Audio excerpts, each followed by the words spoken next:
जय श्री राम। श्री रामचरितमानस के उत्तरकांड में हमने सुना कि काकभूषुंडी जी ने काक का देह कैसे प्राप्त किया।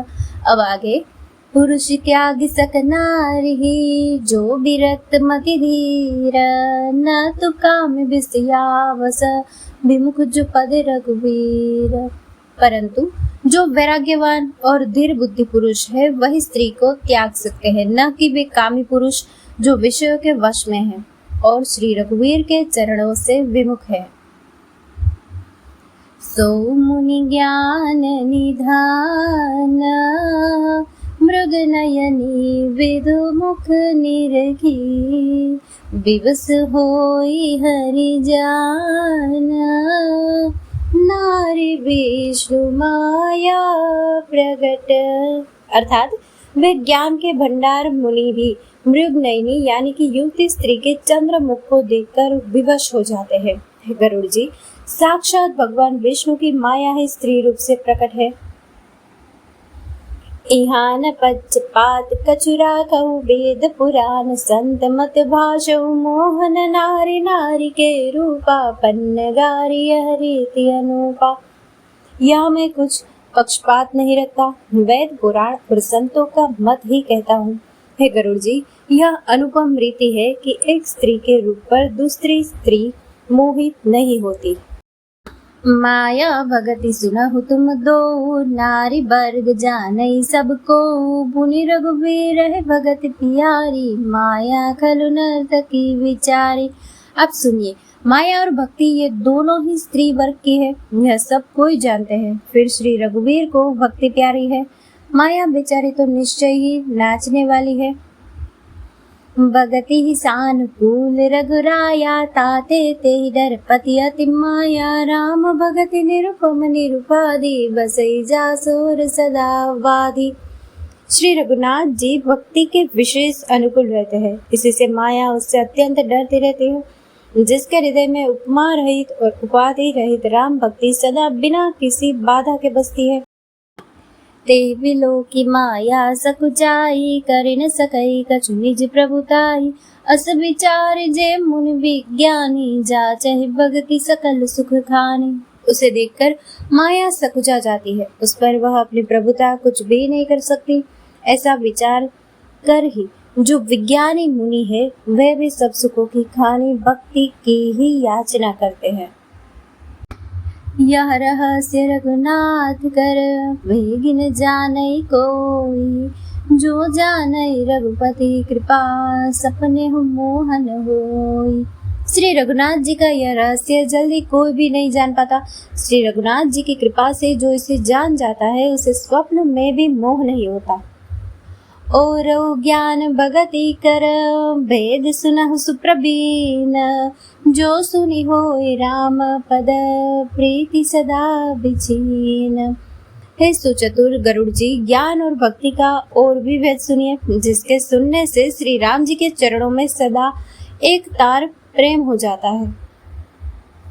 सुनहु तात यह अकथ कहानी, समुझत बनई न जाय बखानी, ईश्वर अंश जीव विनाशी, चेतन अमल सहज सुख राशि। है तात, यह अकथनीय कहानी सुनिए, यह समझाते ही बनती है, कहीं नहीं जा सकती। जीव ईश्वर का अंश है, अतएव वह अविनाशी, चेतन, निर्मल और स्वभाव से ही सुख की राशि है।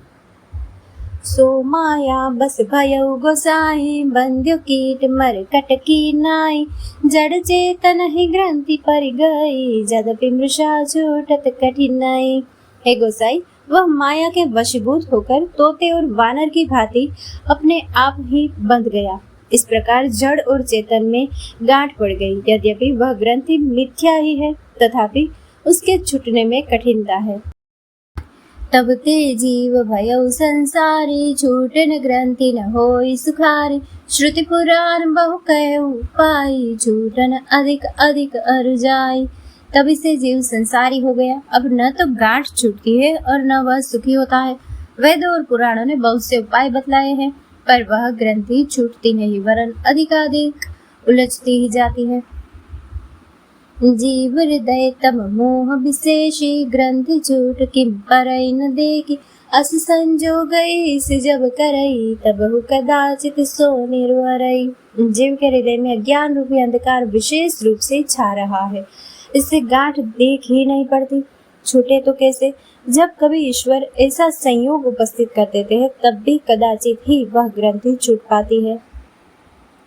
सात्विक श्रद्धा देनु सुहाई, जो हरि कृपा हृदय बस आई। जप तप व्रत जम नियम अपारा, जय श्रुति का शुभ धर्म आचारा।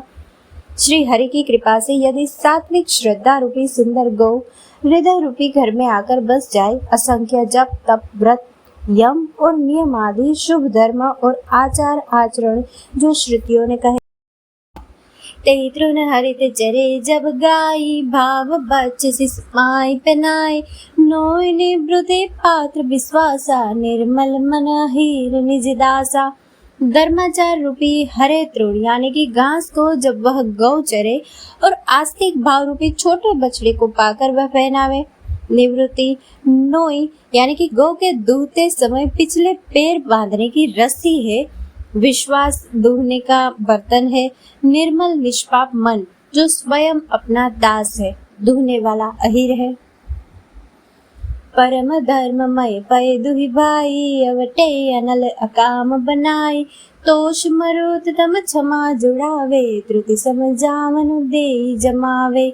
हे भाई, इस प्रकार परम धर्ममय दूध दूकर उसे निष्काम भाव रूपी अग्नि पर भली भांति उठावे, फिर क्षमा और संतोष रूपी हवा से उसे ठंडा करे और धैर्य तथा शम रूपी जामन देकर उसे जमावे। मुदिता मथे विचार मथानी, दम अदार रज सत्य सुबानी। तब मथे काढ़ ले नवनीता, विमल विराग सुभग सुपुनीता।